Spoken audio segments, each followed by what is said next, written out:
की होळीच्या वेळेला ते या ठिकाणी आले. आणि मला वाटतं गोमंतकीय लोकसाहित्याचा लोक परंपरेचा जर तुम्हाला अभ्यास करायचा असेल तर होळीसारखा दुसरा सण नाही.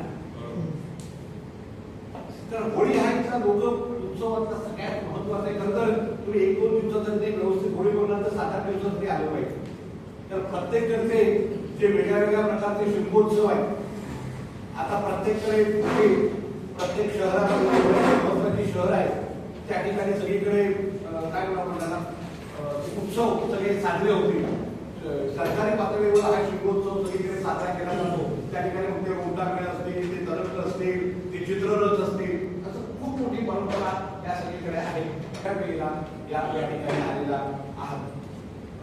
दुसरं महत्वाचं म्हणजे मला खूप आनंद वाटतो की आम्ही पुण्याला विद्येचं माहेरघर म्हणतो. तुम्ही विद्येच्या माहेरघरात आलेला आहात आणि मला असं वाटतं तुम्ही संगीताच्या माहेरघरी आलेला आहात. कारण गोवा आजही महाराष्ट्र गोव्याच्या गळ्यानं जातो असं म्हटलं जातं. आणि गोमंतकीय माणूस हा साधारणतः कलाकारच असतो. म्हणजे आपल्या व्यासपीठावर जे चिन्मय सर बसलेले आहेत, हेमंत सर बसलेले, दोघे अतिशय सुंदर गायक आहेत, वादक आहेत. आपल्याला कुठच्याही मुलीने जर तुम्ही वचन केलं आणि त्याने जर नृत्य कर म्हणून सांगितलं ते सहज करते. इतकं त्यांच्या ते रक्तामध्ये आहे. त्यामुळे कलेचं माहेरघर का म्हटलं जातं मी बिचारीला सांगितलं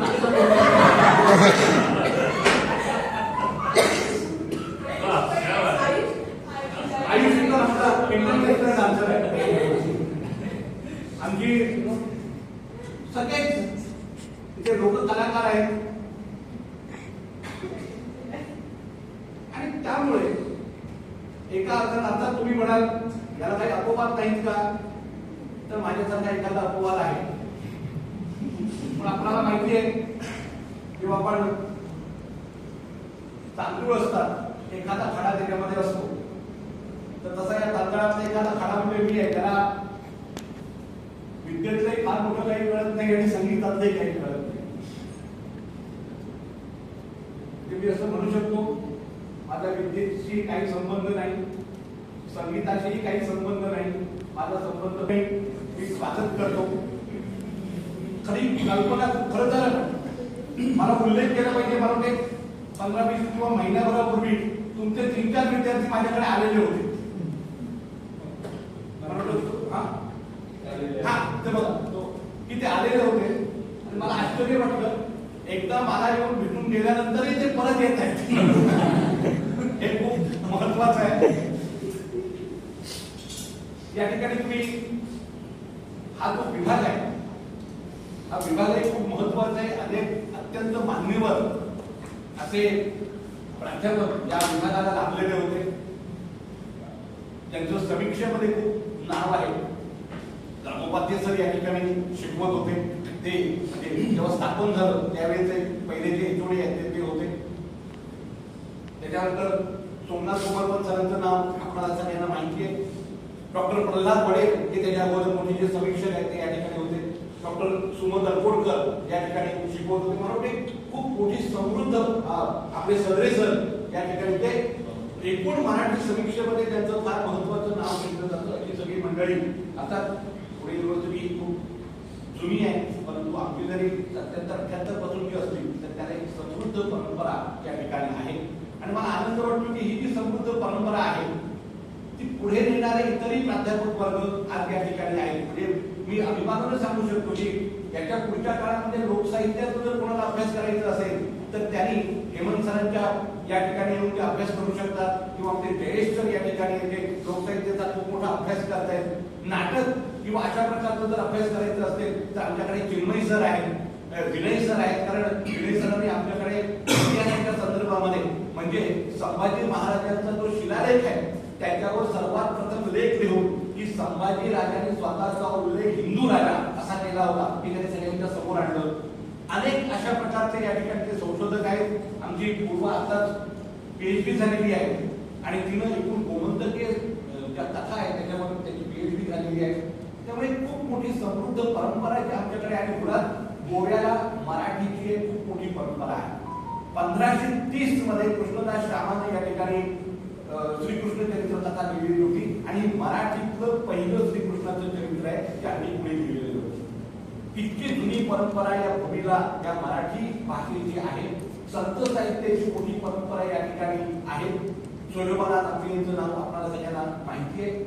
अशी मोठी समृद्ध अशी मराठीची परंपरा, मराठीचे मोठे पत्रकार, भाषांतरकार गोव्यामध्ये स्वागत आहे. मला तुमचा सगळा कार्यक्रम काय आहे तो माहित नाही, परंतु जर तुम्ही 1-2 दिवस राहणार असाल तर या ठिकाणी जे बीच आहेतच आता खूप सुंदर आहे. पण त्याचबरोबर जो आजचा गोवा आहे तोही कधीतरी मुद्दा म्हणून बघा. गोव्याचे गाव कसे आहेत ते बघा. गोव्यात वेगळी जी या ठिकाणची संस्कृती आहे ती बघा. आणि मला असं वाटतं की गोव्याचं खरं चित्र जे आहे ते तुम्ही सगळ्यांच्या समोर द्या. दुर्दैवानं गोवा म्हणजे काही बदनाम गोष्टींसाठी गोवा सांगितला जातो, पण गोवा हा तसा नाही. गोवा हा लोककलेचा आहे, गोवा हा मंदिरांचा आहे, गोवा हा संस्कृतीचा आहे आणि गोवा हा मराठीचा आहे. हे देखील चित्र तुम्ही बाहेर घेऊन जावं अशा प्रकारे मी तुम्हाला आवाहन करतो. तुमचं परत एकदा सगळ्यांचं स्वागत करतो आणि थांबतो. जय हिंद. नायक बापट सरांनी आपल्या वक्तव्यामध्ये काही गोष्टी अशा तुम्हाला हसवण्यासाठी सांगितल्या, परंतु त्यातली त्यात आणखी गंमती आहेत. बघा, त्यांनी म्हटलं की आपण खडा आहे, त्या सर्व कलाकारांच्या मध्ये आहे, हे तेवढंसं काही खरं नाही. मला हसवण्यासाठी कदाचित त्यांनी ते सांगितलेलं असेल, पण लक्षात घ्या की अत्यंत संवेदनशीलपणे मागच्या अनेक वर्षात गोमंतकातल्या जनजीवनातलं आणि खास करून ग्रामीण जीवनाचं जे काही एक मी ज्याला असं म्हणते ग्रामीण जीवनाची नस नेमकेपणे ओळखून ती पकडून त्यांनी त्यांचा प्रबंध जो आहे तो बडोद्याच्या विद्यापीठाला सादर केलेला आणि स्वतः एक उत्तम ते ललित निबंधकार आहेत. त्यांचं मागितलं जर हा ललित निबंधांचा संग्रह तुम्ही अवश्य वाचावा. म्हणजे मागच्या एक 10 वर्षाच्या काळात मी म्हणेन की ललित निबंधाला ही गोव्यातल्या ललित निबंधाचं नेतृत्व करण्याची ऐपत असलेला संग्रह सरांनी स्वतः लिहिलेला आहे.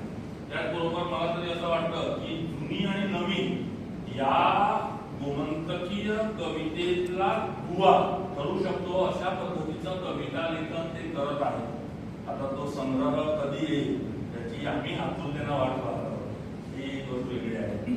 तर त्यांनी खूप चांगली आणखी एक गोष्ट सांगितली की तुम्ही गोव्यात आलेला आहात, आमच्या इथले समुद्र किनारे सुंदर आहेतच, पण त्या समुद्र किनाऱ्याबरोबर तुम्ही आपला गोवा बघा. आणि खरं तर खूप चांगली वेळ आहे सर ही आपला गोवा पाहण्याची. कारण कसं अगदी संस्कृती कसं वातावरण, तसं खूप संपन्न असं वातावरण आता गोव्यातल्या या ग्राम भागामधून असलेलं आपल्याला पाहायला मिळतं. आता कितपत तुमच्याकडे वेळ आहे आणि कसा कार्यक्रम तुमचं नियोजन आहे त्यानुसार तुम्ही ते करावं अशी अपेक्षा आहे.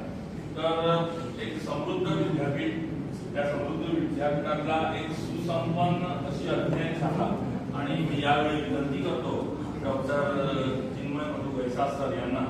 आणि खरं तर सूत्रसंचालकाची चांगला बघताना अनेक वेळा त्याला जो विझेट टाकण्याचं किंवा प्रसाद टाकण्याचं काम करत असतो आणि बापट सरांनी नेमकं ते केलं. जो तुला नेमकेपणे अगदी हेतुपूर्वक जर मी सांगायचा टाळला म्हणजे त्यांना इंट्रो देत असताना तो मी सांगावा असं जो बोललेला तो त्यांनी इथे जागा बोललेला आहे. पण काही हरकत नाही, त्यांचा साधारणपणे थोडक्यात माहिती करून दिलेली आहे. आणि ही माहिती करून दिली गेल्यानंतर आता इथे थोडक्यात माहिती काय द्यायची विद्यापीठाची याच्याबद्दलचं खरं तर बरंच काही मी त्याचे मुद्दे लिहून काढलेले होते. परंतु सुरुवात करताना असं वाटतं की तहानलेला माणूस खरं तर विहिरी जवळ जातो. इथे कुआं खुद प्यासे के पास चला आया है अशी काहीशी परिस्थिती आज झालेली आहे. म्हणजे तुम्ही फर्स्ट इयरचे विद्यार्थी आहात का सेकंड इयरचे माहिती नाही. साधारणपणे आता या क्षणाला इथे बोलत असताना 11 नंबरच्या खोलीत उभा असल्यासारखं मला थोडंसं वाटायला लागले. आता 11 नंबरची खोली असं एक मी खरं तर निबंध लिहून ठेवलाय, अजूनपर्यंत प्रकाशित केलेला नाही. परंतु ज्या दिवशी बऱ्याच वर्षांनी येईल तेव्हा विद्यापीठातच तो वाचून दाखवून पडायला तरी असं ते मनात ठेवलंय, म्हणून अजून कुठे प्रकाशित केलेलं नाहीये. तर त्या 11 नंबर खोलीचं अप्रूप जे आहे ते आपल्याला सगळ्यांना माहिती आहे. दोन ते सत्र आहेतच आमचे मित्र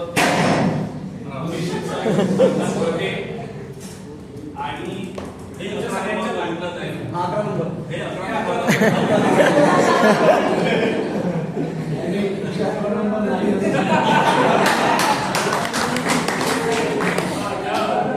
म्हणजे साधारणपणे माहीर भाषेची घरी आल्यानंतर तिला आनंद होतो. इथे खुद्द माहेरच जर चालून जर तिच्या घरी आलं तर किती आनंद होईल. वा, वा. त्या आनंदाशी कारण बऱ्याच वर्षांपासून खरं तर सरांनाही माहिती असेल अनेकदा त्यांच्याशी फोनवर किंवा मेसेजवरून बोलणं होतं आणि पुण्याला यायचा विचार करतोय. याच्या पलीकडे तो विचार प्रत्यक्षात उतरत नाही. परंतु आता या निमित्ताने का होईना पण विद्यापीठ स्वतःहून इथे चालत आलं, आनंद झाला. आणि सगळ्यात महत्वाचं म्हणजे साधारणपणे आजपासून 15 वर्षांपूर्वी सरांनाही आठवत असेल कारण तेव्हाही सर त्या ट्रिपचा भाग होते. उमेशलाही आठवत असेल सिंधूही त्यावेळेला होती. तुमच्या सगळ्यांच्या माहितीसाठी तुमच्या सगळ्यांच्या लाडक्या सिंधू मॅडम ह्या आमच्या वर्गमैत्रिणी होत्या आणि एकत्र एका वर्गात शिकलो. त्यामुळे तेही फार चांगलं वाटतंय की आता आमच्याच वर्गातील एक आमची वर्गमैत्रीण आता विभागाचं सगळं काम ऍडमिनिस्ट्रेटिव्ह काम पाहते. हे फार चांगलं आहे. तर त्यावेळेच्या ट्रिपमध्ये साधारणपणे 60-65 विद्यार्थी आले होते आणि त्या ट्रिपची सगळी आठवण पुन्हा एकदा त्याची वेगळी झाली. आणि हो उद्या वेळ असला तर उद्याही तुम्ही यायचंय. तुमचा शेड्यूल कसा आहे त्याप्रमाणे भेटेल. आणि त्या ट्रिपमध्ये सगळ्यांनी खऱ्या अर्थाने गोवा हा काय वेगळे पण जगासमोर तो ठेवू शकतो हे त्यांनी अनुभवलेलं होतं. म्हणजे मला अजूनही आठवतं की गोवा म्हणजे एक काहीतरी विशिष्ट समज हा घेऊनच विद्यार्थी त्यावेळेला गोव्यामध्ये आलेले होते. आणि माझ्या माहितीप्रमाणे ती पहिलीच ट्रिप होती गोव्याला विभागाची.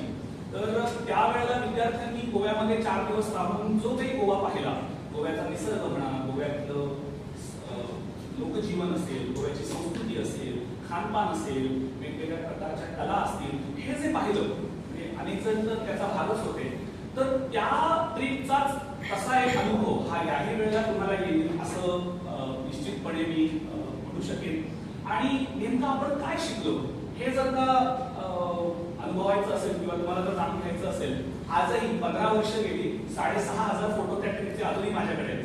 म्हणजे अनेक फोटोंमध्ये अनेक माणसं आजही दिसत आहेत. त्यावेळेला बरेच आमचे वर्गमित्र आता अनेक ठिकाणी नोकरीला आहेत, व्यवसाय करतायत. परंतु या ट्रिपची एक वेगळी आठवण तशीच आताही तुम्हाला येईल याची खात्री आहे. आणि विशेषतः गोवा विद्यापीठातील मराठी विभाग किंवा एकंदरीत गोव्याबद्दल जर सांगायचं झालं, सगळ्यात महत्वाची जमेची बाजू म्हणजे अख्ख्या भारतामध्ये पूर्ण 7 फॅकल्टी असलेला परिपूर्ण आणि भरलेला असा विभाग. हे एवढंच नाही, प्रत्येक फॅकल्टी मेंबर हा आपलं स्वतंत्र स्पेशलायझेशन घेऊन आहे.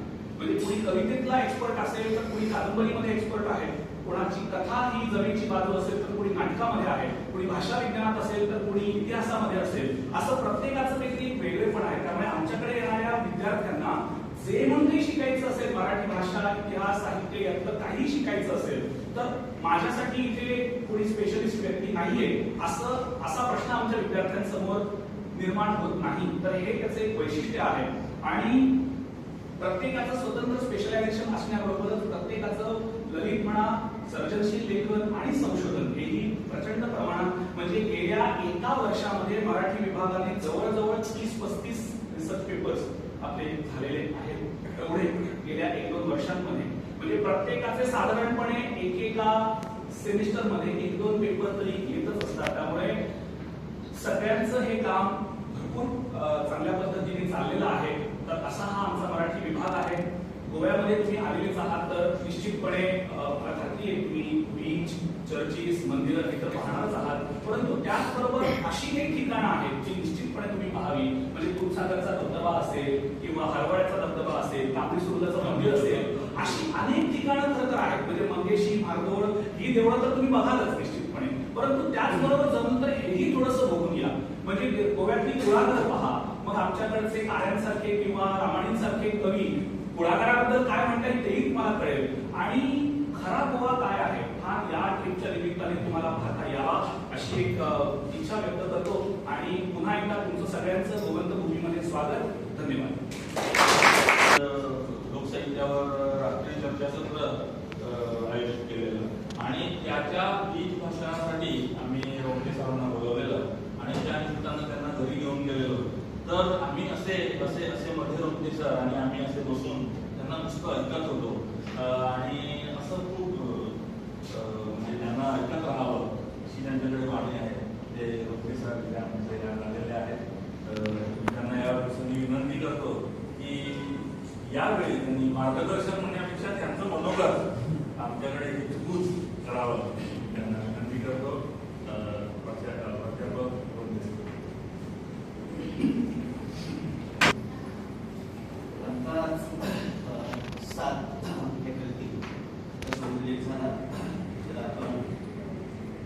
श्रीमंत अशा प्रकारचा हा विभाग मी विसरून जाईल म्हणून 5 फॅकल्टी इथे उपस्थित आहेत आणि 2 नाहीत असे तेही आपले मित्र डॉक्टर विनय मडगावकर आणि डॉक्टर सुनीता उमरसकर परवाना या सर्वांच्या बरोबर आणि 5 जण आता आपल्याकडे आहेत. आता उल्लेख झाला की मराठी विभाग असा उल्लेख सहजा होत नाही, परंतु मराठी भाषेचाच अभ्यास केला जातो. अशा अभ्यासाच्या त्या शाखेचे आणि या विभागाचे इथले प्रमुख हे दुसरे डॉक्टर विनय बाबर ते आताच मगाशी म्हणाले की ज्याच्याकडे विद्या नाही, कला पण नाही, पण विनय आहे. तर आपल्यापैकी काही लक्षात आलं असं त्यांचं नावच विनय असल्यामुळं खाली उरलं विनय असं त्यांना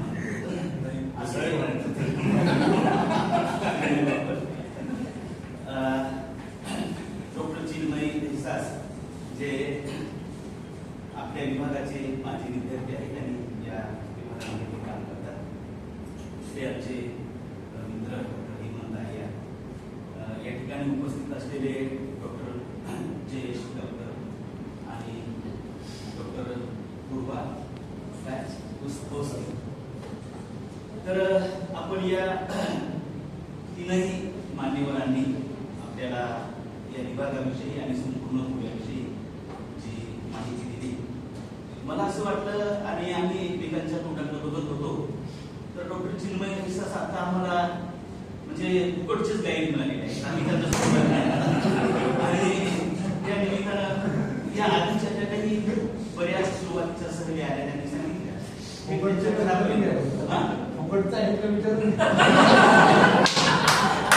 त्यांनी टाकून नाही म्हणून मी जाहीर केलं विशेष पाठवतील.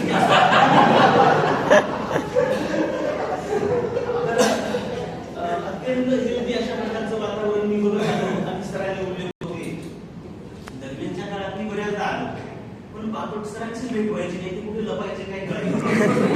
आता परवाची गोष्ट त्यांच्या टीव्हीमध्ये 2 वेळा मी येऊन गेलो पण सर एका कामासाठी ते बोलले मला नंतर की ते गोपनीय अशा प्रकारचं काम होतं आणि त्यामुळे त्यांना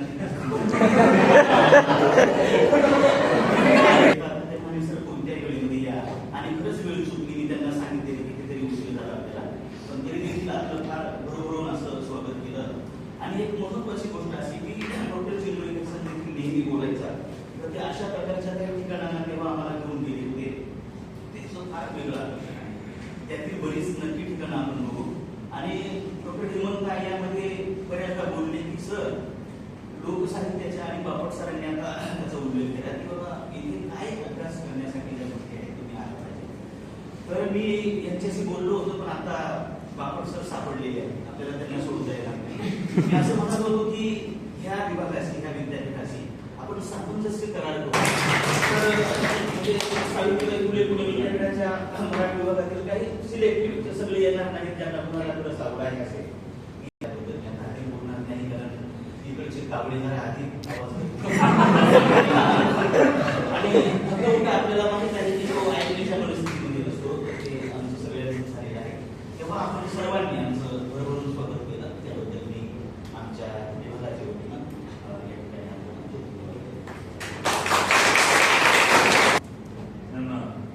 त्यांनी ते आभार प्रदर्शन या कार्यक्रमाचं करावं.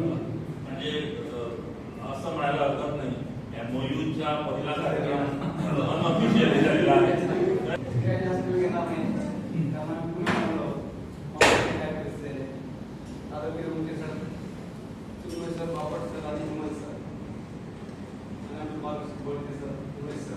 सर्वांच्या परवानगीने मी आभार